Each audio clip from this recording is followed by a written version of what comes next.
Good morning, everyone. So welcome to this learning session on the 5 W's on citizen data. So I think you probably all heard a lot about the citizen data throughout this forum. I think from the very beginning, when the Secretary General gave the opening speech to this forum, you already hear this very new, exciting initiative on citizen data. And throughout the forum, in different sessions, in plenary session, we heard a lot about the citizen data and also inclusiveness. So it's very exciting. And in this session, you probably learn more about the citizen data, the 5 why. So what is the citizen data? This includes citizen science data, citizen generated data, and who are collecting this data, and why do we need to use the data? When should we use this data? And in what way and we use this data? So in this learning session, we will find out all these answers to the 5 W's. So this session was designed by UNITAR and the UN Statistical Division as an opportunity to discover citizen data through an interactive learning approach. So I apologize, I forgot to introduce myself. My name is Yiming. I'm the chief of SDG monitoring section at UN Statistical Division. So I'm happy to chair this very exciting session. So from here, you see we have 5 components. We'll maybe do a little bit of shift in this session. So first, we will hear some short presentation, a case study from institutions working with citizen data. And then we will move one of the collaboration on citizen data, which is just launched 2 days ago, by Howie Chen, to after to number 3, just a little bit of shift on this agenda. So this session will draw on the work undertaken under the EU-funded Crowd for SDG project by UNITAR, Milano, Politecnico University of Geneva, and 3 other partners. This also including fundings from National Statistics Office Service, collection of use case study by the National Statistics Office, assessments of existing data sets, and methodologies to generate a citizen data project. And you will also hear about the new launched United Nations collaboration on citizen data. This is just endorsed by the UN Statistical Commission at the 54th session of the Commission in March 2023. The whole of the UN Statistical Commission is the highest statistical body at international level. So at this commission, they support the establishment of citizen contribution to data collaboration and also request to establish a conceptual framework on citizen contribution to data.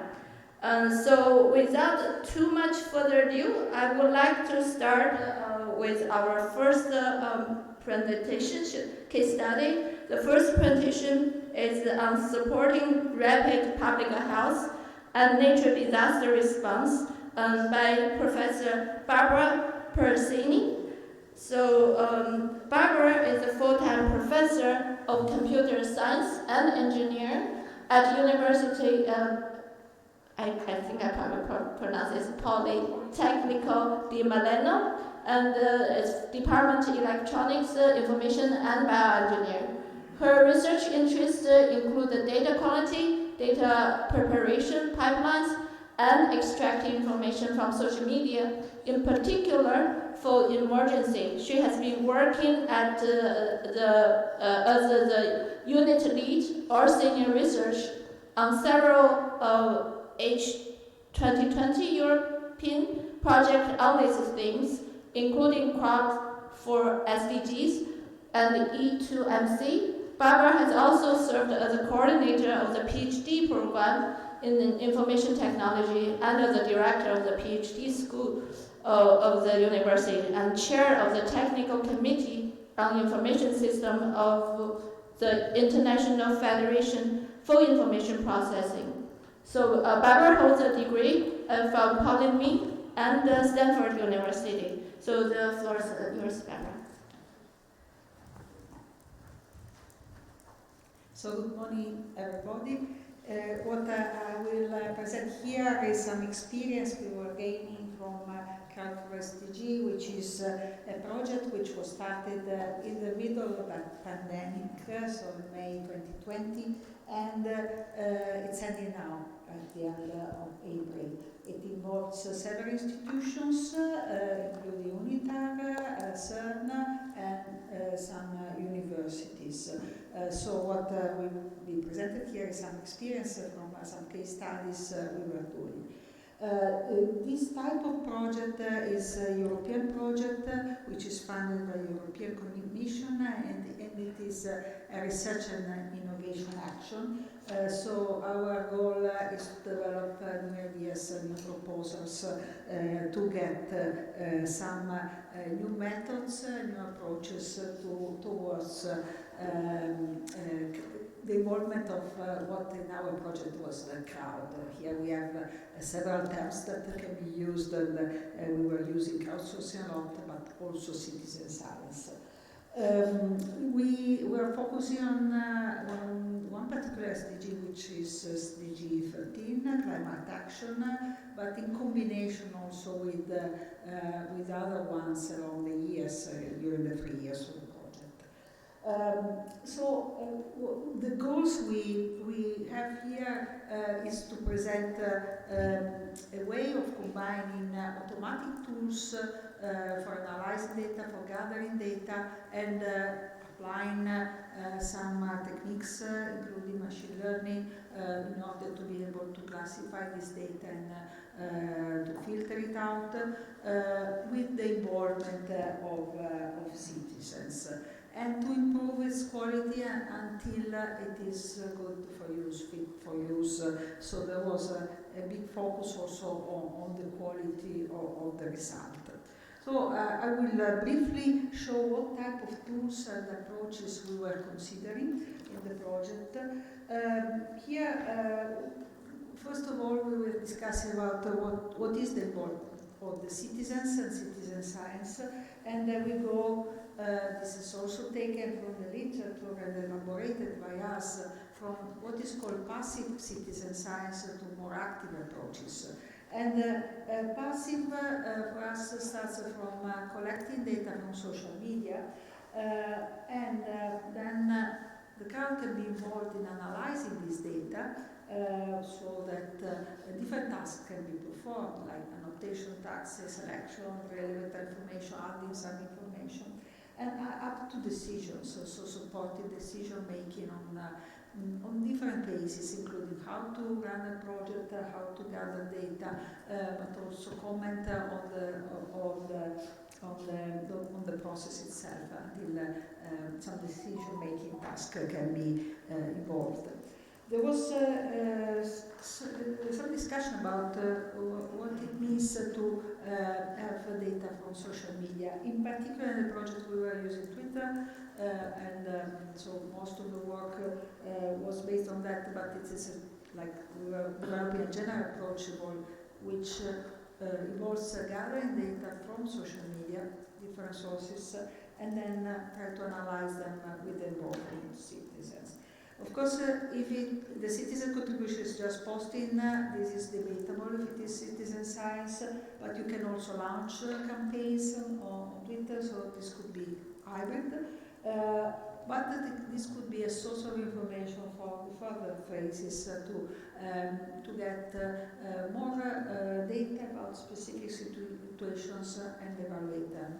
Of course, if we do crowdsourcing with that, we need also to have something more in terms of analyzing the behavior of the crowd, depending on what we have with crowdsourcing, the type of crowd, how the crowd is selected. This could be more or less reliable.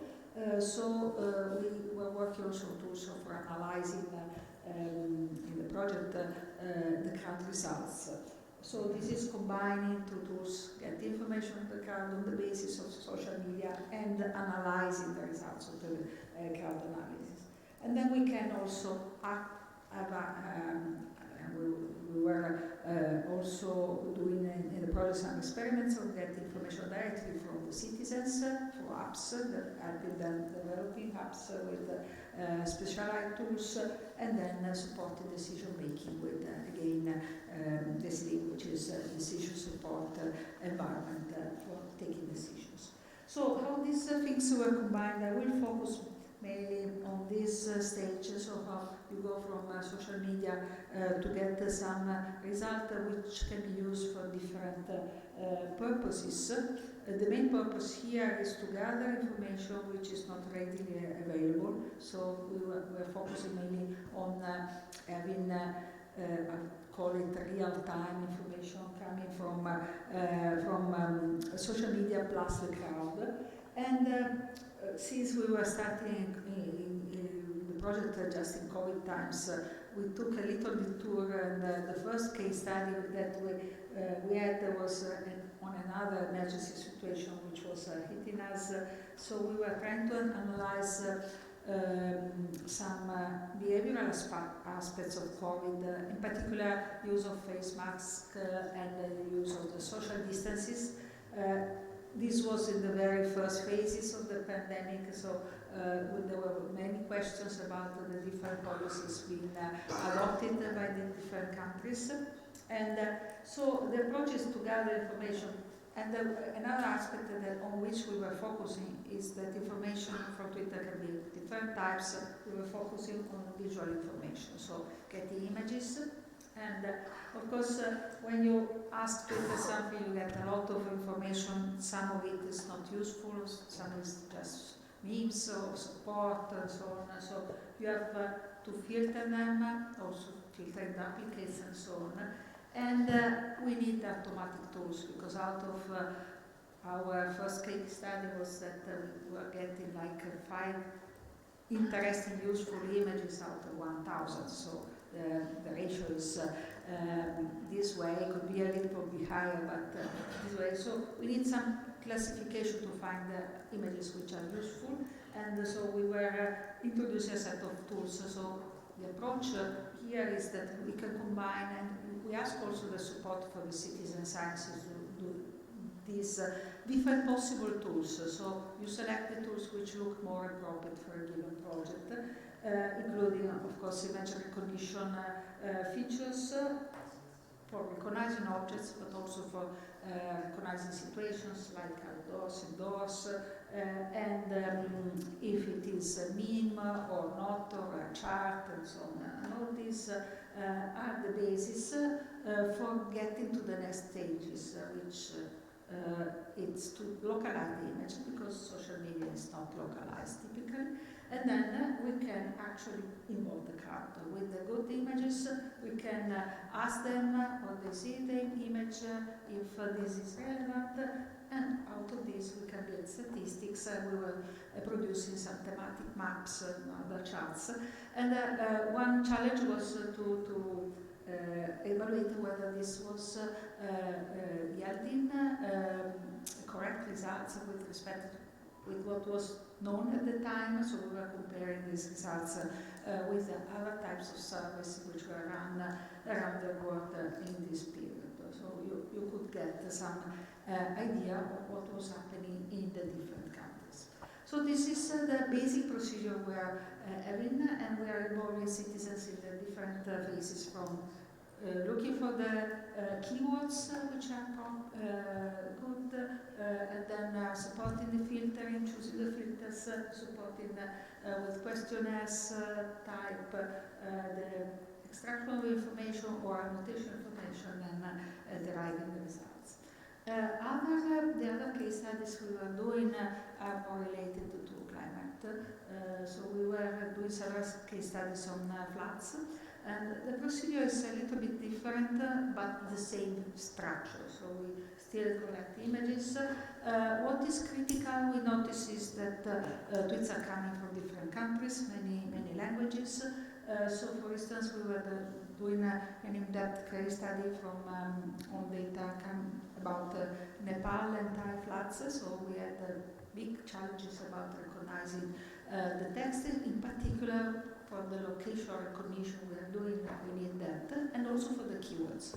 And we were noticing that here also the support of the crowd can be very helpful because you can start from a couple of simple words for the search on Twitter, but then find new keywords from the text, and then ask the citizens which are the appropriate words they find from this result, and then finally we can do the rest of the processing, the actual selection of the images, and finding where the event is happening, when it is. This is of course very focusing on getting timely information, so on where we need to gather more data, so focusing on different parts of the world as the events are happening. So these are, of course, all this work is also published if you would like to have more details. But these are the main things that we wanted to present. It's about how to involve citizens in different steps, combining social media information and citizen science in different ways. Thank you.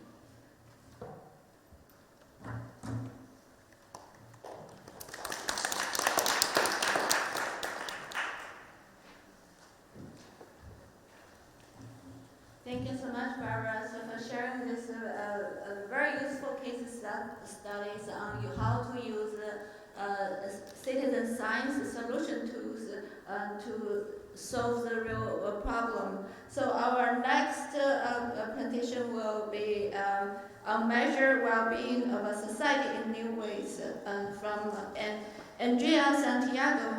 Andrea is currently working as a senior advisor of the governing body at National Institute of Statistics and Geographic of Mexico, and she's a deputy director of Geographic and Environmental Information Assessment. She has been exploring new methodologies based on geospatial technologies and machine learning to advance the integration and interoperability of geographic and statistical information. Her main responsibility has been formulating strategies to activate the data through processes that facilitate their collection, storage, interoperability, visualization, and analysis for public benefits.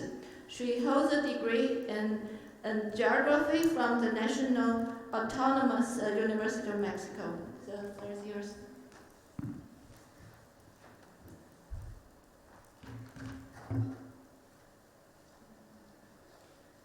Good morning, everyone.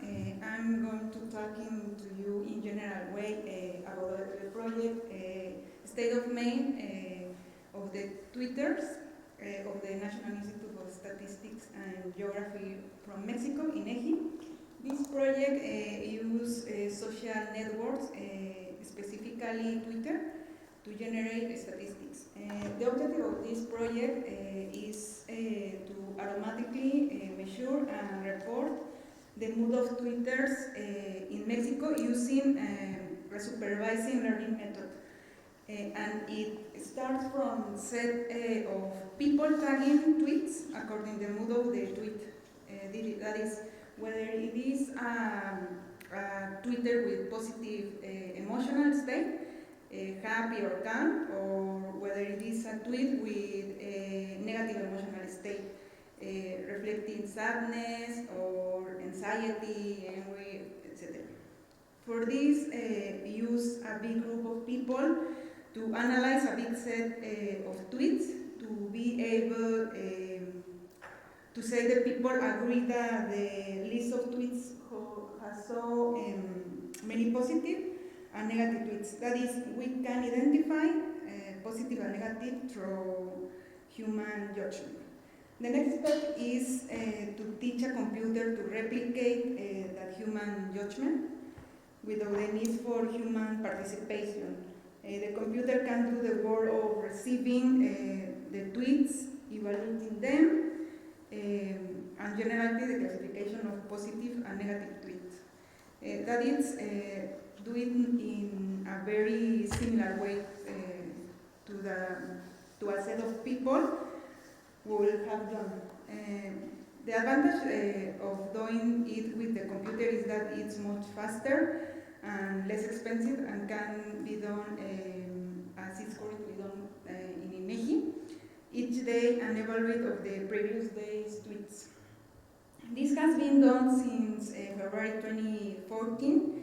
We use the free Twitter API that allows the massive download of Twitters. A filter is made to Twitters that are your reference site. In Mexico, because what we want is to generate information about what is said in tweets that occur in Mexico.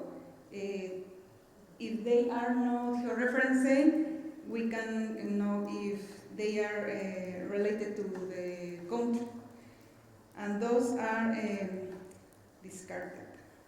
For the classification work, a total of 9,330 people were required, of which half were students of the Millennium University, and the other half the INEGI workers. Each tweet was tagged several times to ensure that different people evaluate in the same sense. Here is an example of one of many tweets which talks about in falling in love, but in the two sense. That it's feel good, but eventually that will be bad.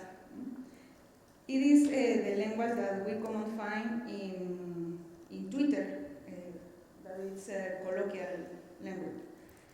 So at the time of classification, this positive or negative for a person can be complicated. Then we must have a fairly efficiency and effectivity training, and that is a major challenge. Also, because we are going to find idioms, spelling, grammatical errors,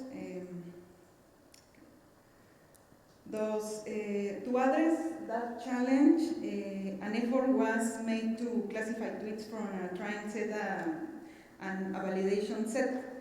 The training set does the job of separating positive and negative rated by humans, and that classification goes through validation so that there is consistency in the evaluation of tweets. For example,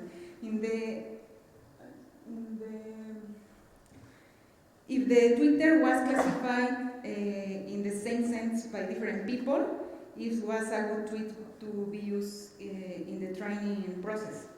When it was not, it was left out because it was too very ambiguous. If the same person classified the same tweet at different times and classified in the same sense, it was a reliable classifier. And if on the contrary, the same person classified the same Twitter in different sense, then the classifier could not be trusted, and we left it out of the process. After cleaning the tweets, we move on a training stage of the machine learning algorithm, which start from the tweets labeled by people in positive and negative. It is important to mention that these require 18,000 classifiers and 11,000 code lines and 150,000 course hours. The result of all is gives us a set of positive tweets and a set of negative tweets, which allow of the makes a positive quotient, simply positive by negative. And finally, I would like to show you the daily representation of some of the peaks that signal negative charged or positive charged. For example,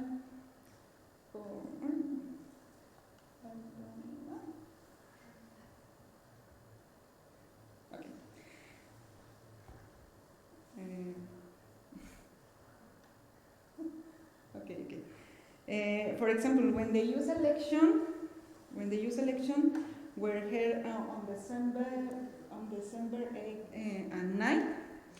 The mood of the Twitter's community dropper, and at Christmas, New Year, when everyone is happy, it goes up, and in Mexico, in the 2017 earthquakes in Mexico, it goes down again. In short, several elements can be observed. If you want to know more about this project, you can enter in the INEGI page. There is all information about methodology, about daily Twitters, and I can put the link in the chat. That's all.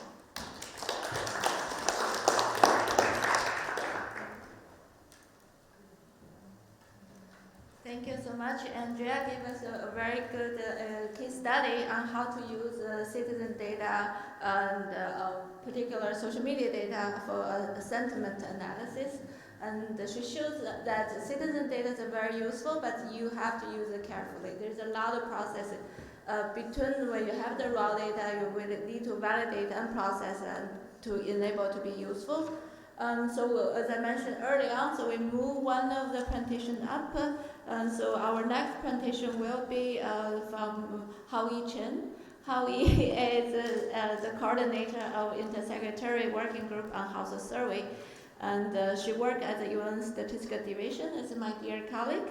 Howie, I think probably a lot of people, if we know about citizen data, have heard about this. She's leading the UN Statistical Division's work on citizen data. So maybe without further ado, I think Howie can tell us about the newly launched collaborate on citizen data. Thank you so much. Can you hear me? Thank you so much, everyone. Sorry, I messed up with my schedule, and then now I'm messing up the schedule timetable for this event. Very glad to have you, and I've seen learning labs and different actions. I think ours full house, so amazing. Congratulations, Elena, for great work. So we, as Yongi had mentioned, we've had launched our collaborative on citizen data 2 days ago in one of our sessions and on citizen generated data. So it's super exciting that it's happening here in Hangzhou, in my home country and sort of home city. And so what would the collaborative do? It will really achieve two aspects. One is to, of course, we know official statistic has a huge limitation. We could not, as a household survey person, we can't possibly go into every community. It's just not possible. It's too expensive. Household survey means it's sample, so we're gonna miss a lot of people. So this is when citizens come into rescue. So we really rely on their support to fill data gap. But in addition to that, they are really helping us to really advance important values such as inclusiveness, fairness.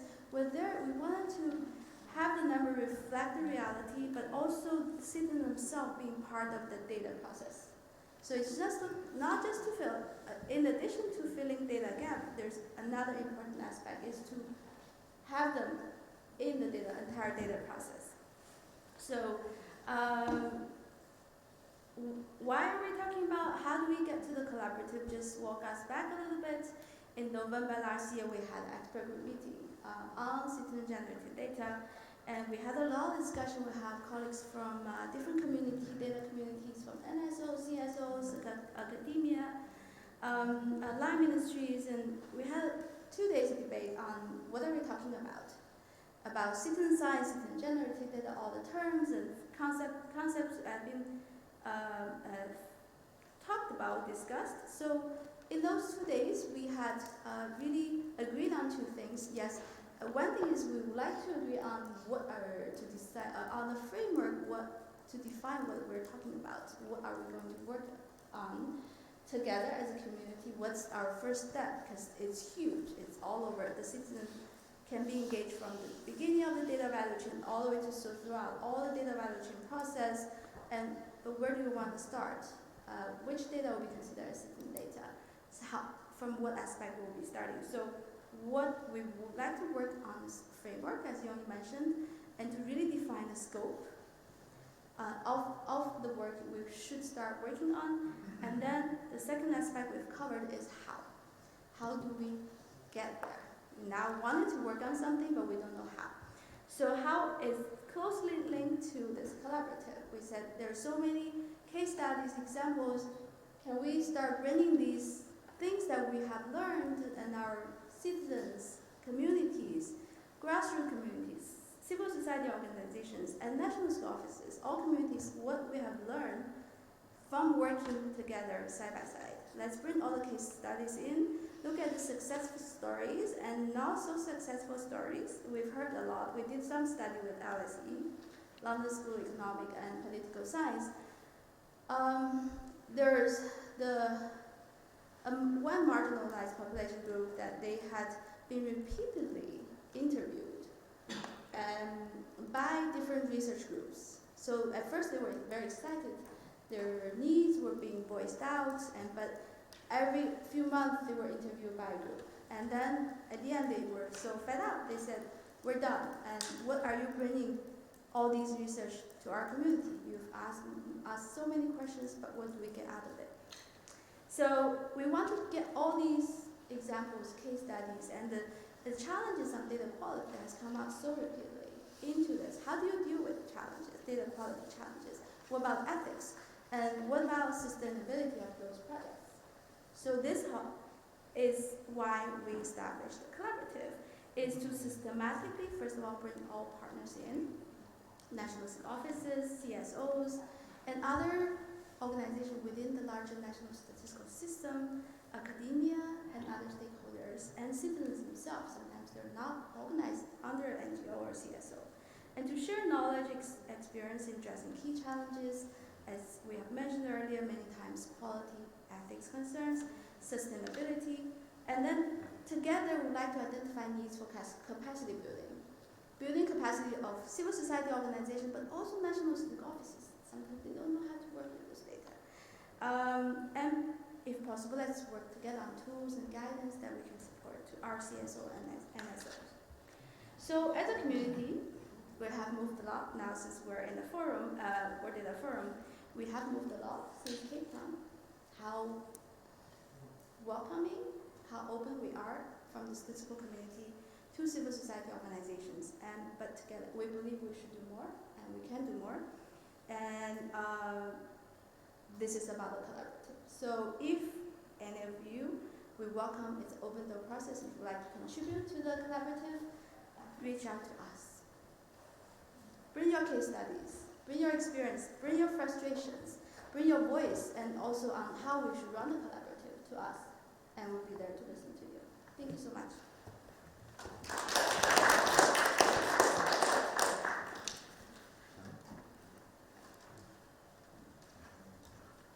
Thank you, Howie. And so it's very exciting that we just launched this new collaborative. So this is a space we hope everyone can contribute and build it together, and to enable these very powerful data sources and to contribute to decision making, to development.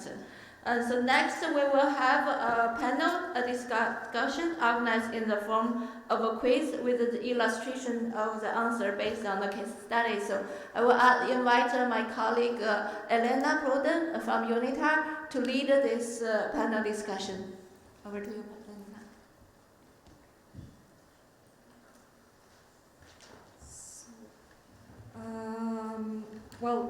Good morning, everyone. First of all, what we would like to propose to you for this learning session, because we wanted to make it a bit more interactive. Now, following these short presentations, we are going to do a discussion quiz. And just very briefly, before we do that, I wanted to say a few words about the research that we did under the project mentioned by Barbara on Crowd for SDGs, where we were trying to understand the diversity of different citizen science, citizen-generated data projects, and also to what extent national statistical offices were already using citizen data, and what kind of challenges they may have been facing and what kind of opportunities they've seen. What we did, in fact, we ran two surveys that we administered through national statistical offices of all UN member states in 2021 and 23 recently. Then we conducted a number of interviews around case studies that were identified. And we also identified some data sets from citizen-generated data sets that were generated by civil society organizations and communities that we assessed using the quality assurance approach that we tried to test. And finally, we were also providing support to some new citizen innovative data projects, and also one pilot country. And so what we are going to use here is based on this study. And for example, our colleagues from INEGI, we discovered their case based on this study. And we discovered a few other cases, it's just not everyone could be present here with us. Very quickly, one of the things that we saw this year, there has been some change in terms of the perception from national statistical offices on citizen data. We've seen that it's been more used already compared to 2021. There is more openness. And in terms of challenges that national statistical offices have been facing, number one is awareness, essentially. So that's quite often perceived as a major challenge. The second challenge is the possible issues with the sustainability of the data source access. Then another two closely following the first two are non-application of statistical standards and lack of methodological guidance for national statistical offices on how to engage with citizen data. So I think the collaborative that Haoi mentioned is actually going to help to address some of those issues. And very quickly, when we were doing the assessments of data sets, and this is how we discovered some of the challenges and also how some of the projects are dealing with these challenges. We used this list of quality criteria. The blue ones are the ones that are commonly used, but we also included a few ones that are more in terms of used in terms of enabling environment, related to impartiality, confidentiality and privacy, or for example self-identification that comes more from the human rights-based approach to data.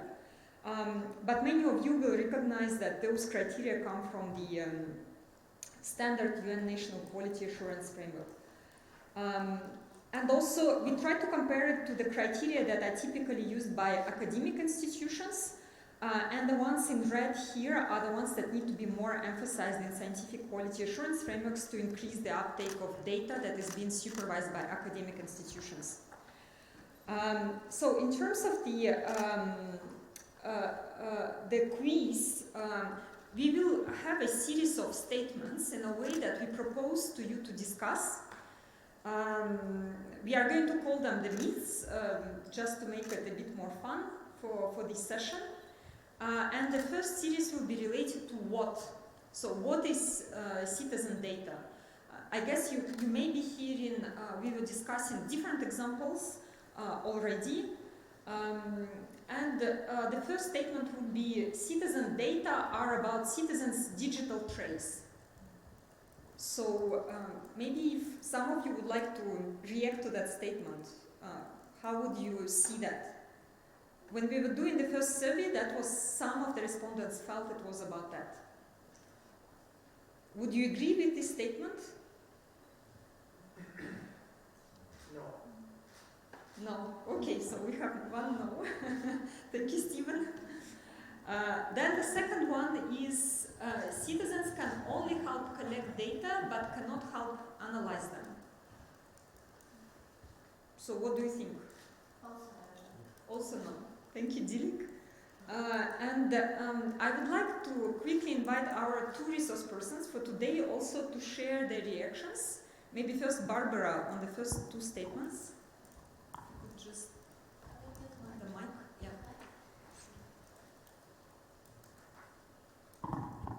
So thank you, Elena. Of course, this is much debated, but one of the attempts in the project was to try to find ways of involving citizens beyond just collecting, asking them to take pictures or collecting information. So different ways of analyzing data is also one big part of the analysis is preparation. So how to clean the data, how to select the keywords, how to decide what to collect data on. All these are issues that were emphasized and the experiments were done in the project. Maybe a few words about the digital trace? About the digital traces, there are different sources which are possible. In a way, the passive social media analysis is also digital trace. There are many others, but we don't think that this is the citizens' data as such. This is a starting point, but then the thesis we had was that some active involvement was also needed. Thank you very much. So maybe now we will also invite Andrea to comment on that. Okay. From INEGI experience and perspective, this is a myth. The project I am talking about is a clear example of how citizens can be incorporated in the data production process analysis beyond just the collected. We are talking about a successful project where the classifiers, which in this case were the citizens, were the fundamental piece for the analysis of the data. Thank you very much, Andrea. Maybe just also to quickly mention, I think you've heard also Haoi mentioned that also. Now our expert also talked about different ways how citizens could contribute. Here we just put some of them, but in fact they can be involved at different stages of the statistical production process. What we tried to do also when we were conducting the research, we had a small advisory group, and actually you have some members of this advisory group with us here who were answering the questions, both Stephen and Dilek, and we tried to define also the scope of how do we define in fact citizen data. And so some of the things that came across was the definitions that are related to voluntary and intentional. So there is just digital trace on the internet will not be a citizen data per se, but when you have projects that involve, for example, citizens in analyzing social media data, classifying, then that would be a citizen science data project. And you would have citizens being involved in other tasks, such as there are a lot of projects where citizens are involved in data collection, for example, either using sensors or applications or in other ways. Citizens can also help define the data needs and indicators that can better measure and in fact design policies that better reflect their needs. And also we saw examples where citizens can be involved in data dissemination, etc. Then the other series of questions are related to when can you use citizen data. So what do you think about the following statement? We cannot use citizen data to produce time series. This is because citizen data are never a sustainable data source. What do you think? Disagree. It's agree? Disagree. Disagree, okay. I think it depends. Yeah. Okay, anyone else? Someone strongly agrees with this statement? I don't agree or disagree, but I think that would be a question that a lot of NSOs would ask. Yeah. It's also a question of comparability in addition to sustainability of this data source. Yes, very good point. Indeed, that's some of the things that come up as well when we talk about standards and definitions. Well, in fact, particularly in the area of biodiversity, you already have examples of highly sustainable citizen science data being a highly sustainable data source. For example, if you take in the European region, you have pan-European common bird monitoring scheme that helps produce wild bird indices, etc. And there are organizations at the national level, like for example here you see the example of Danish Ornithological Society. They've been producing now needed data for decades. So in fact there are examples where citizen science data is a highly sustainable data source, but of course in other cases it will be a challenge in fact.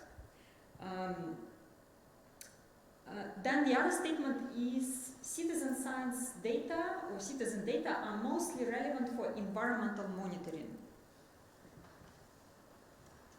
Do you agree or disagree? Is it general citizen data or citizen science data? Yeah, we can say citizen data because we are trying, I guess, to bring them together.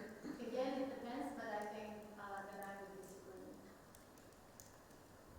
Okay, so I guess what we are trying to see, because indeed, as we mentioned, in the area of, this is the area where we have examples of successful citizen data projects where citizen science data is already being used for the production of some of the indicators, but it's not limited to that. And when we ask this question, for example, to national statistical offices to get an idea where they see they would like citizen data to contribute, you can see that consistently, I think the goals were in particular, NSOs wanted citizen data to contribute were SDG 5 on gender, SDG 1 on poverty, then SDG 13, 14 and 15 were also mentioned. And my guess would be that in 2023 we know more, I guess globally, NSOs know more about the use of citizen science data to measure biodiversity more specifically. There is also the area of health and sustainable human settlements that we mentioned. And then also we asked them beyond looking at specific goals, or in fact, how else do you think citizen data could contribute? And as you can see here, for example, quite a few, around 40% felt that citizen data can be useful for measuring the perception or experience of citizens on various aspects. And in our research, we've identified, for example, a case study on gender-based violence using citizen data for that purpose. And there is also some work ongoing. I know, for example, DILIC is involved in, there is a number of indicators under SDG 16 that ask citizens, for example, whether they perceive the decision-making process as inclusive and responsive, or to what extent they are satisfied, for example, with service delivery. So this is an area where also NSOs see the potential of citizen data to contribute greatly. Then why? So now the statements on why. Citizen data can only help fill data gaps. They cannot help improve spatial granularity at national scale.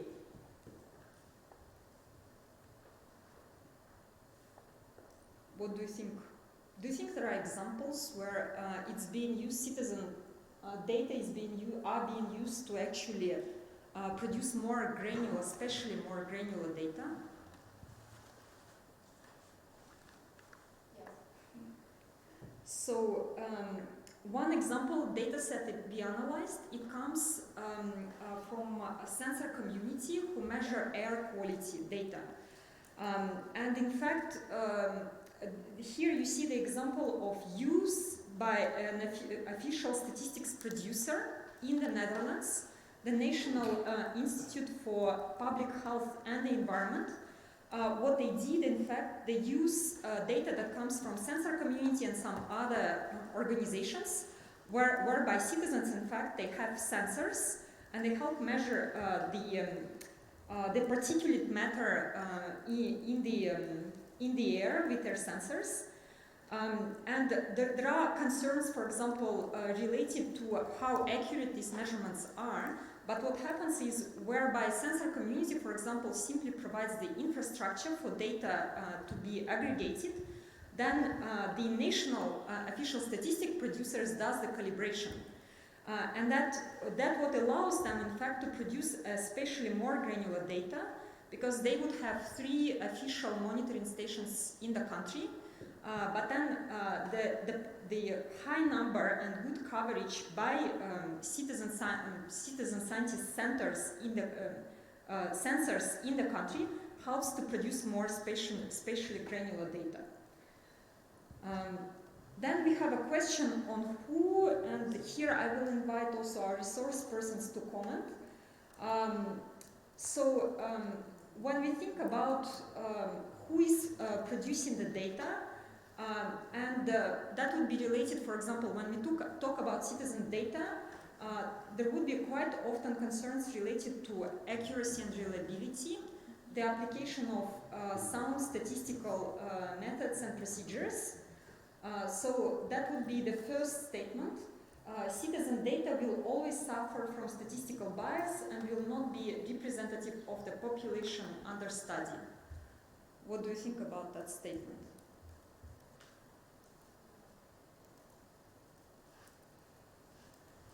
All data is biased.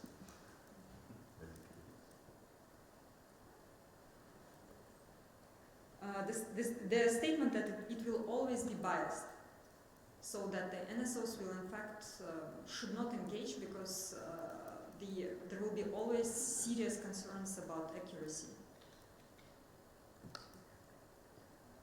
The fact that the word always is there makes it false straight away. Because you can't say.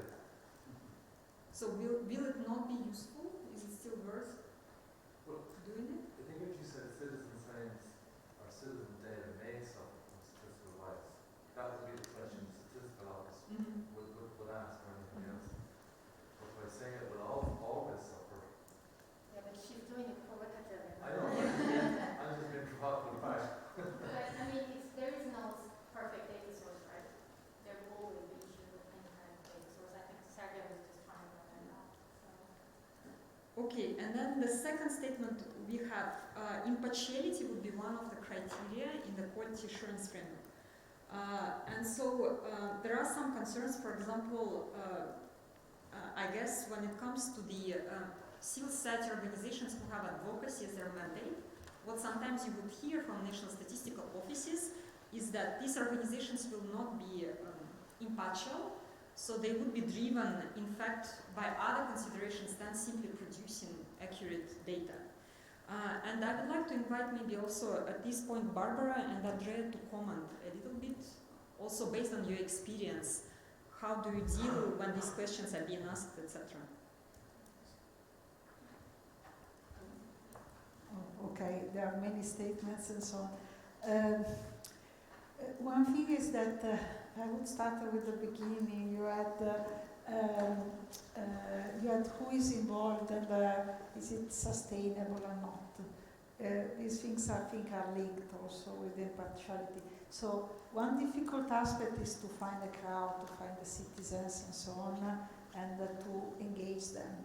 And of course, depends on who you are involved with, then the results will be different. I think that in all cases, you need a variety of sources. For instance, one aspect we were studying in the floods, we were trying to validate our data. So we were taking different sources about when a major flood was happening. So there are different sources which are available online, which are following the floods all over the world. And we could not match the different sources among themselves. And we were finding also other floods which were not mentioned, and we did some fact checking, and they were there, but they were emerging from our data. They were not there listed, although they had some impact. So I think that you need to have a scientific approach towards this, trying to analyze the different sources to see differences, and then you can improve the quality of the data in this respect. Just looking at one source will be dangerous anyway, whatever the source is. Thank you, Barbara. Okay, for the statement 6,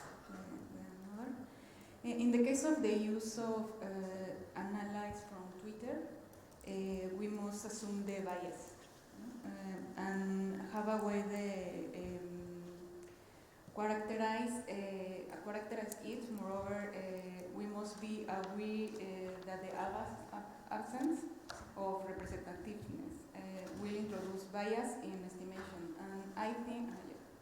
and I think that to use of metadata as trustable sources, we must investigate whether the population of users of social media shows significantly different from the general population of Mexico, in the case of my project, according to the relevant sociodemographic variables.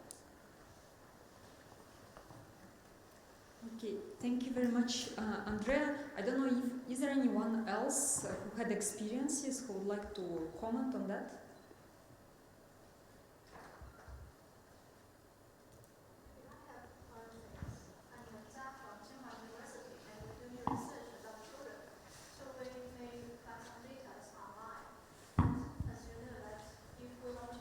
Some research online, the first thing is they need to have a device, computer or phone, and they need to know our research, which means only they have all these mandatory requirements, they can join our research and we can get rich out of them.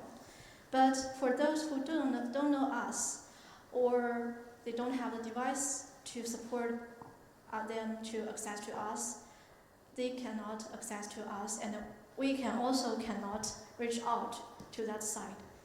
So in somehow, I must say, from my own experience, we really suffer some, maybe bias, but like if we do more, or we let more people know us, or we find more methods to do research, like we move to their places to collect research, or collect research data, or these kind of things, maybe we can try our best to collect data as much as possible to be impartial.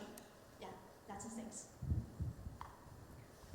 Thank you very much for your comment. Maybe just to quickly say, I guess the way in our research, when we were trying to look at these two aspects, one is more related to methods. In fact, when we talk about bias, how to deal with it, and the other one is more related to the intrinsic motivation, in fact, and also the objectives of the organization when we talk more about impartiality.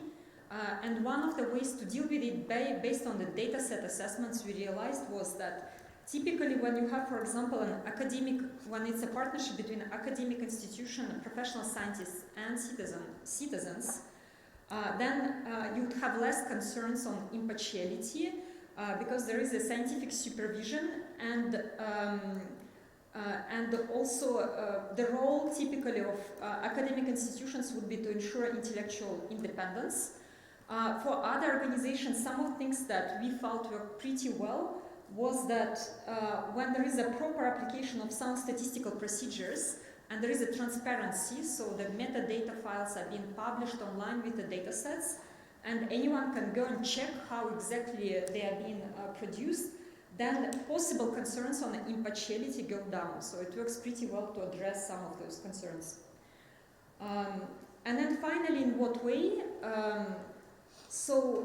Here we have a statement, citizen data cannot be used as input into official statistics or global monitoring. It is impossible to ensure the application of standard concepts and definitions. I think we had a comment that was related to that. Disagree? Yeah, one should know that Dilik is the champion of citizen science data. Yeah. So, and then the other one, so here just very briefly to mention, and by the way, that's one of the examples that comes from Dilik's work as well. So there is one area where, in fact, it's being used already, either as an input into the production of official statistics, indicator on marine litter, for example, in Ghana, and UK ONS, they use citizen science data for the production of the same indicator. They publish it on their SDG reporting platform, but as non-official data. And then we are also working with Maldives, trying to help them to do that. One of the issues we are facing is related to the application of standards and definitions. So in fact, what happens is that the civil society organizations that collects data, they do not use the same unit of measurement. So instead of counting, they are weighting the waste, the litter. And there you, like we are discussing, for example, with UNED, who are the custodian for this indicator, on how to do the estimations for the past data, and also what kind of methods you can, how can you in fact adapt the methodology for civil society organization to ensure that the future data production will fit the standard definitions. However, sometimes there may be a concern related to the extra work that it may create for an organization whose the main objective is not data production. Their main objective is to do to clean litter, in fact. Sometimes it may be a trade-off, in fact, a more complex process. And the final statement is NSOs do not use citizen data out of fear. They will replace official statistics. That's very provocative.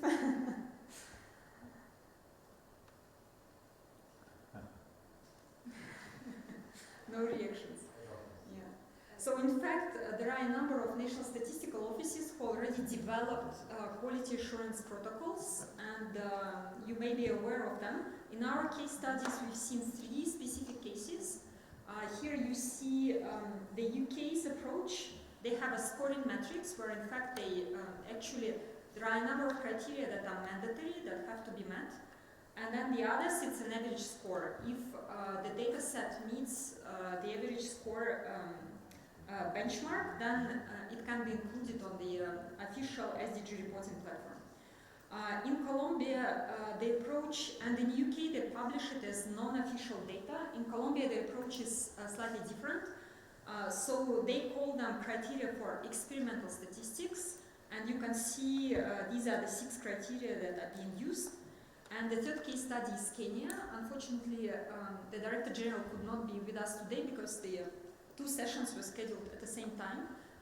But they also have a framework with 6 criteria, and they have guidelines for civil society organizations.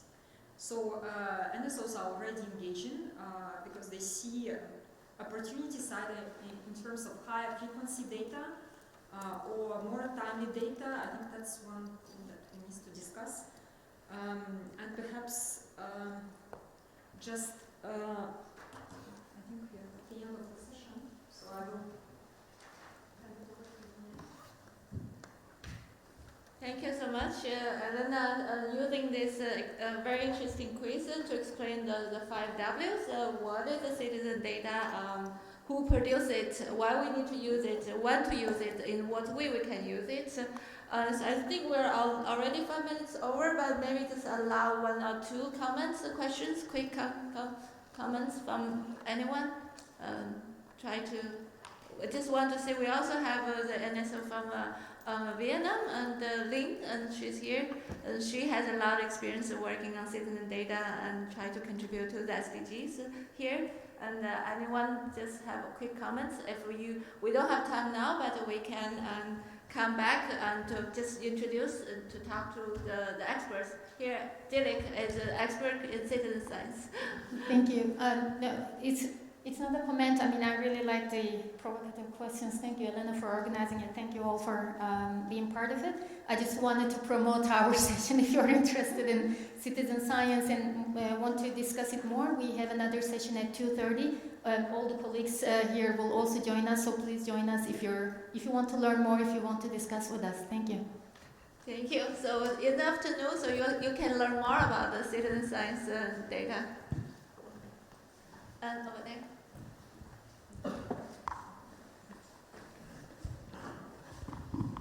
Thank you. I think this is a very interesting discussion.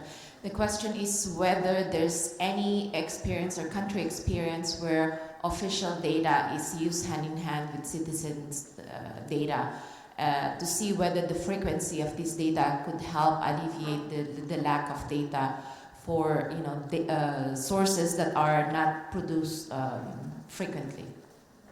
Yeah. Thank you. Anyone want to? Oh, there's one more. Yeah. Hello everyone, thank you for this interesting session. I'm Ziad Abdallah, I'm from UNESCO.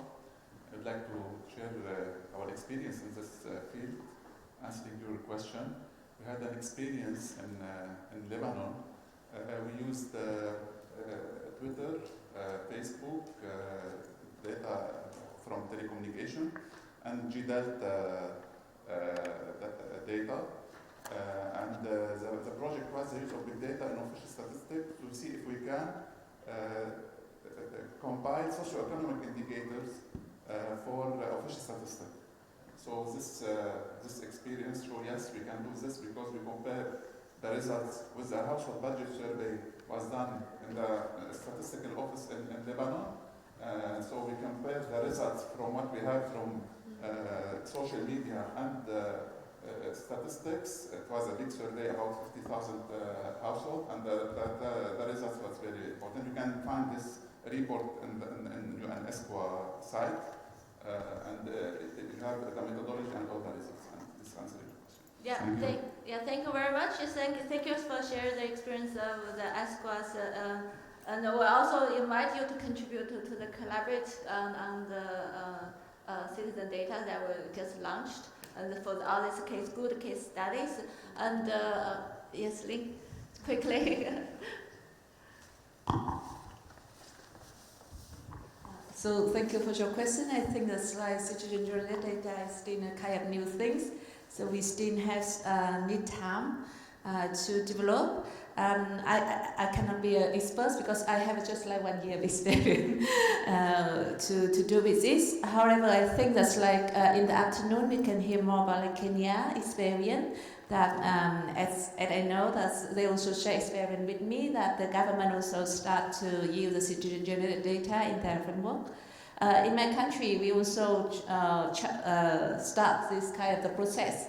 We haven't launched successfully yet, so that it's not officially. However, I think that some of the data from the citizen, when we are kind of Living One Behalf Partnership Vietnam, that's including a lot of like NGOs working, of course, like with grassroots level. So that's we did some kind of pilot citizen-generated data, and when we say with the government, we had the opportunities as Vietnam did we do the voluntary national review this year.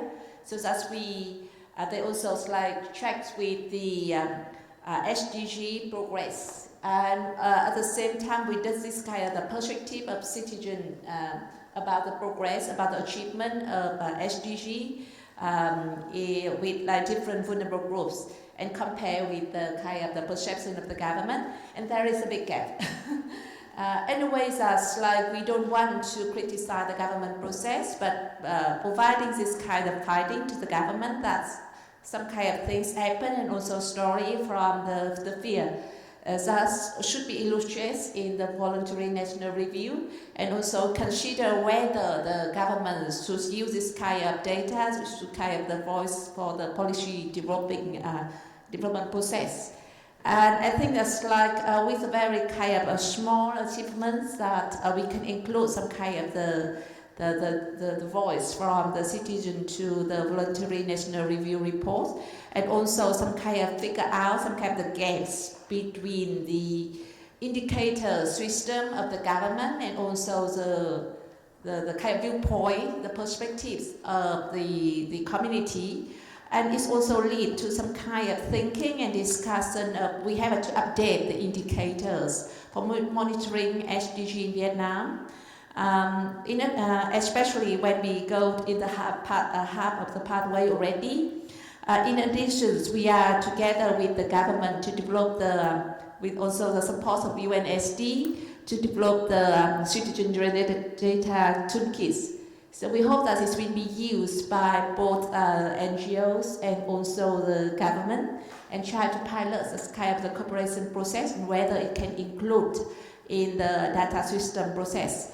Of course, this will be like kind of take time and efforts. However, it's also worth to try, like in the process, that's like make the voice of the people like really reflects in the policy making process. It's not only about the like kind of quality of data, whether it's representatives or not, but also the process as we improve the policy making process. Thanks. Thank you so much. It's a very exciting journal. We just started to start the collaboration between the CSOs and NSO.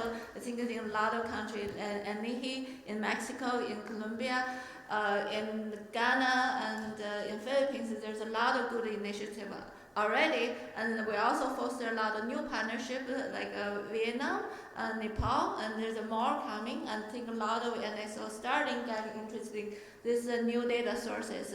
So we will hear a lot more, and through the collaborative, we want to share all these good experiences, and we also welcome everyone to contribute to the collaborative. And in the coming years, we want to develop a framework on citizen data. Basically, currently you see there are a lot of myths, a lot of different definition concepts has been used in this field.